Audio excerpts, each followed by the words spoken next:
Welcome back to GymInvention.com. I'm Justin Stobbs, founder and host. Just want to show you a couple workouts to get you started.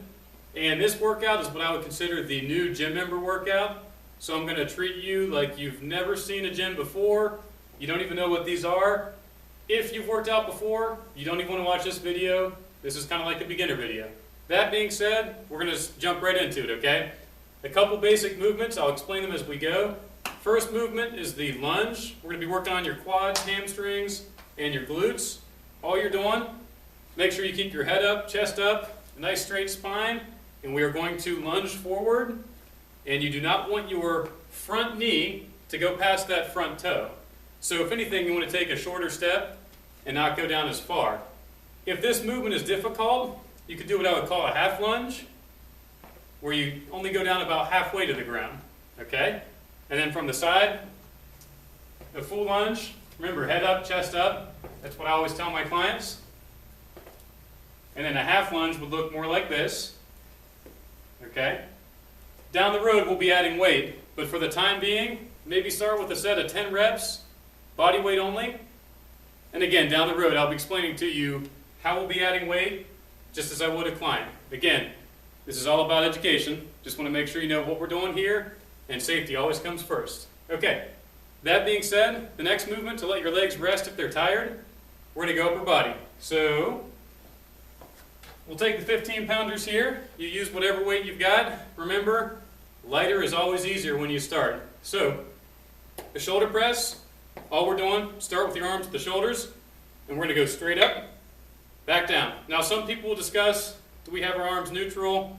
Do we have them waving? Personally, I like to wave. And up above the head, remember, keep your head up, chest up. And some people ask about breathing. You're going to exhale as you push the weights away. So for me, exhale as you push the weights away. I'm exaggerating, but I want you to understand, don't hold your breath. Some people, I don't know why, but they like to hold their breath. So breathe, that's important with any movement, all the way up, all the way down, and try not to rest. Your set should be just consecutive movements up and down, and then when you're finished, set the weights down, and those are what I would call shoulder presses. There's other names for them, but we'll go with shoulder press. All right, so we've got lunges, we've got shoulder press. Now your arms are probably tired, so we're going to get back into the legs, and we're going to do squats.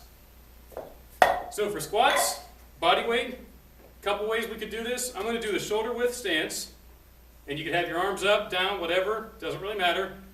And you're going to take your legs parallel to the floor, your thighs, and breathing, you'll exhale on the way up. So here, breathe out, in, out, in. If you want to try it from the side so you can see what's going on here, always keep in mind, head up, chest up, exhale on the way up. That's a squat. Again, if you're not sure, maybe try 10. As far as sets, we'll be discussing that more in person later, but for the time being, we'll do 1 set of 10. If you're feeling a little frisky, go for 2 sets of 10. So we've covered lunges, shoulder press, squats. Next thing we're going to do is curls. Those are pretty basic. Some people ask about how to do them. You can alternate your arms, one arm at a time, and you want to keep that posture good. You don't want to sag your back or from the side. Try to avoid that. So keep your head up, chest up. If you need to breathe on this one, you're going to exhale as you pull the weights up. Probably don't need to do that, but just so you can see here. And that's a basic curl, okay? A variation of that is what I call a hammer curl, where you actually act like you're hitting a hammer up and down. And that's going to look like this. Breathing out. Breathing out. And what's the difference? A regular curl is going to shape your bicep. When you rotate your wrist, you'll see my bicep flattens out. A hammer curl is going to elongate your bicep as opposed to raising the height. So a regular curl typically raises the height. When you rotate your wrist, that's going to elongate your bicep. Again, these are all things I taught my clients, and I'm glad I could help you guys out, teach you. These are just a couple basic tips, so bear with me as I go along here. So we've got 4 movements down. Another movement, I'll call it the plie squat. you're going to have your legs angled out at a 45-degree angle. Same thing with the squat. We're going up and down here, okay? Hands optional. You keep them up. You can hold them down. And again, breathing, we'll breathe out as we come up. So down and breathe out, down and breathe out. What's the difference here? My legs being angled out, I'm actually putting more of the effort on the inner thighs and a different portion of my glutes, as opposed to a regular squat. The weight is 50% quads, 50% hams roughly. We'll have a little bit of glutes there, but when we take it and angle it out, we're going inner thighs and your glutes. A really good way to shape the muscles there. And I call that a plie squat, or you can think of it as a sumo squat, where the sumo wrestlers get down. My clients always like that. Okay, so we got a couple legs, couple arms. Another good one is a tricep extension. A couple ways of doing this. I'll actually go later so you can see here. The best way is one arm at a time. So you'll see someone might lean over on a bench, or you could do it standing. And this is what I would call a one-arm tricep kickback. All you're going to do is hold your arm up, bend at the elbow, and squeeze it straight back. And that squeeze is key, because if I don't squeeze and I just kind of swing the weight around, nothing's going to happen. So if I get down into it, keep your back straight, and I'm going to breathe out, squeeze it up, breathe out, squeeze it up. Control is the most important part of this movement. Squeeze it, let it go. Squeeze that tricep, let it go. And you can see what I'm doing here with my muscles. I'm squeezing it, shaping it, letting it go. Squeezing it, shaping it, letting go. I would recommend one arm at a time when you do those. Some people will do both arms like they're skiing. You don't want to do a lot of weight. When you go heavy weight, you tend to swing your shoulders, and that's not really, I guess, healthy or beneficial. You want to isolate those triceps, lean into it, breathe out. Keep in mind, keep that stomach in, head up, chest up, back straight the whole time. You don't want to do this, you do want to do this. That's the tricep extension. So another movement we've got, if we want to get into isolating, kind of shaping your shoulders a little bit, we can do front and lateral shoulder raises. Now these are one of my personal favorites. First time I did these was about 15 years ago when I started lifting, back in my basement. So I'll teach you, these things are fun. Again, lighter is always better, all right? So I've got 10 pounders, these are pretty light for me. All we're gonna do is breathe out, straight up, back down. Straight up, back down. You'll see I'm going parallel to the floor. Parallel and down. If you go any higher, you're pretty much from the floor up. You're not meeting much resistance. Gravity's going to be helping you, and that full extension doesn't really do a whole lot. So I say parallel and down. That's a front shoulder raise. The next one will be a side or lateral shoulder raise. And for this one, literally to the side, back down. To the side, and back down.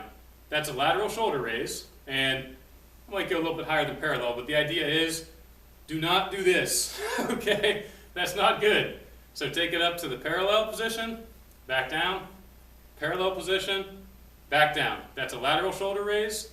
So you have front side. A couple options on that. You can go one arm at a time. You could do 8, 8, and then switch over for 8 and 8. Or you could do them both at the same time, all right? But that's going to build pretty much the more intricate muscles in the lateral parts of your shoulder and the anterior parts.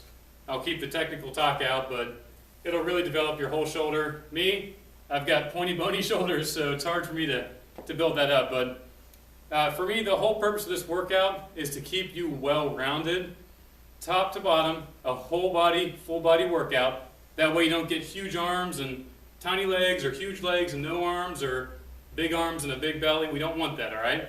So the next thing we're going to do, people always talk about core. Make sure you have the same weight. We're going to do what I call deadlifts. Very light here, 40 pounds. Kind of like a squat, but a little bit modified. We're going to keep your head up, chest up. I exaggerate here, okay? We're going to come down and breathe out. Coming up. Come down. Breathe out, coming up. Come down. Breathe out, coming up. you'll notice my stomach's pulled in, my head's up, my chest is up, down, breathe out, coming up. I exaggerate a bit. You don't want to arch too much, but you want to arch enough that you're not doing this. This is bad. It's a good way to hurt yourself. Bend the knees, come up, breathe out. Take it that way, okay? Again, I have to stress, lighter is always better. Start with 1 pound dumbbells if you have to, and then when you find out, okay, I can do 10 of these pretty easily, stop. If you're doing 10 pounds each arm for a total of 20, and you get 10, it's still easy, excellent. But I would not recommend starting with 150 pounds, 75 each arm, and trying to come down. Not a good idea. Always start lighter. Safety always comes first, okay? So we've reviewed a lot of moves here. If you have any questions, I have a comment section. I'm going to try and make that more visible on my homepage. If you have any recommendations or say, hey, I'd like to work out for this type or this body part, let me know. I can't guarantee you that I'll post very specific workouts just yet. Down the road, that might be more of a premium feature where you could pay a nominal fee for a workout program. But again, you're not paying hourly for 30 or 40 sessions for a couple $1,000s. My goal is to design a program for you to help you use your gym for your specific body type, your goals, and where you're starting. So we got a beginner workout covered here. I hope that helped you out, and I'll be starting another workout coming up next week. Just hit up that newsletter with your email, and I look forward to helping you reach your fitness goals. Take care.